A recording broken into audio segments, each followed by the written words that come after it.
Now to our ongoing story. The two suspects in the Boston Marathon bombings are reportedly from Russia's North Caucasus. A massive police operation saw one of the men shot dead, while the other is still at large and is described as armed and dangerous. The manhunt started after the shooting death of a college police officer and a carjacking overnight. Now live to our correspondent Guyana Chichikan in Washington for the latest. Guyana, what more do we know about the identities of the two suspects?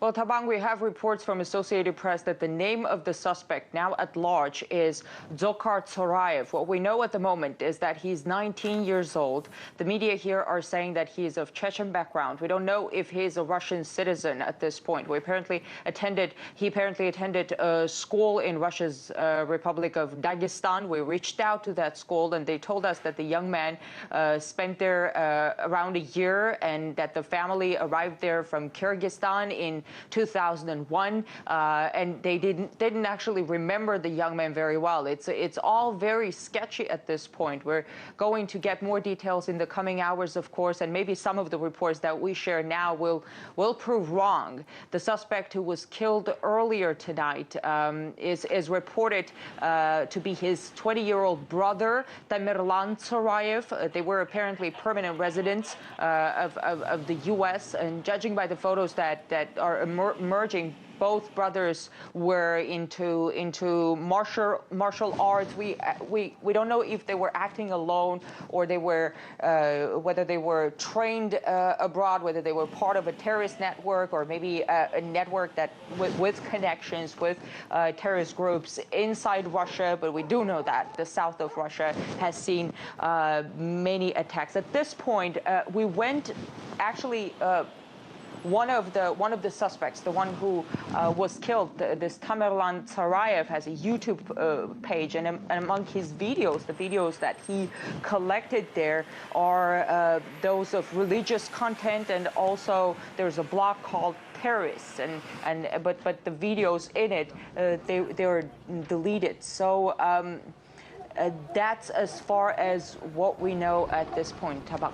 All right, Guyana, how is the manhunt progressing now that some of this new information has come out? We know that he's been on the run, the second suspect.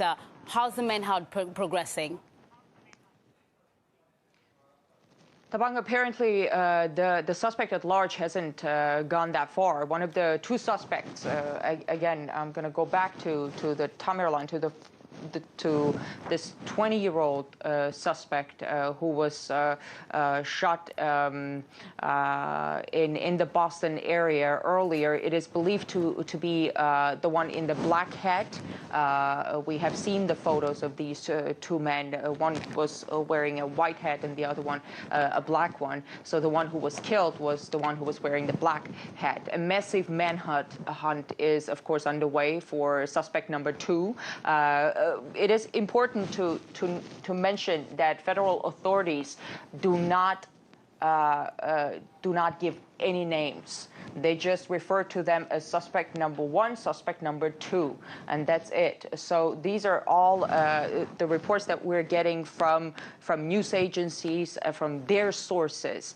As far as the manhunt, Boston is on lockdown now. Public transportation is shut down in Boston. No trains in and out of Boston. The subway, buses, all shut down. The police strongly advise people in the area where they shot and killed the first suspect, the Watertown area near Boston, to be very cautious, to stay indoors, lock their doors. They're now sweeping the neighborhoods, trying to find his suspected partner in crime and maybe his brother, the one in the white hat on the photos, surveillance cameras that we've seen. Police called the man a terrorist who is armed and dangerous. Guyana, I just want to go back to the day of that Boston bombing.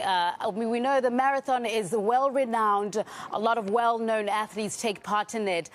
Tell us the progression from when that bomb went off, the subsequent bombs went off, and the investigation, how that progressed to them being at this point where we actually now have these two suspects, one who's already on the run still and one who's now shot dead by the police.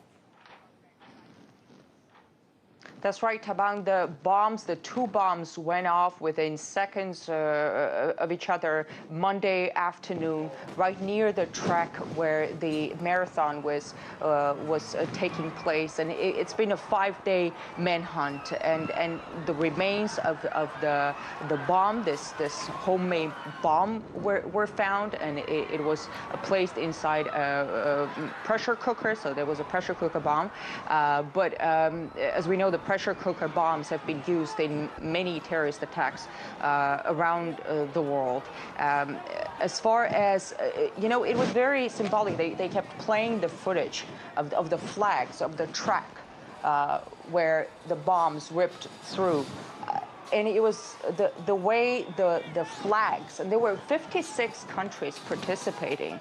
And the third victim, the third person killed in these bombings was identified as a Chinese national. And when the bombs went off and they blown off the flags that were along that track, it was very symbolic of how international the plague of terrorism really is. So it was not just targeting American citizens. It was there were, again, more than 56 countries participating in that marathon. Right, Gayane Chichiken there in Washington, just giving us an update and a roundup for what's been happening there in that manhunt, as well as the aftermath of that Boston bombing.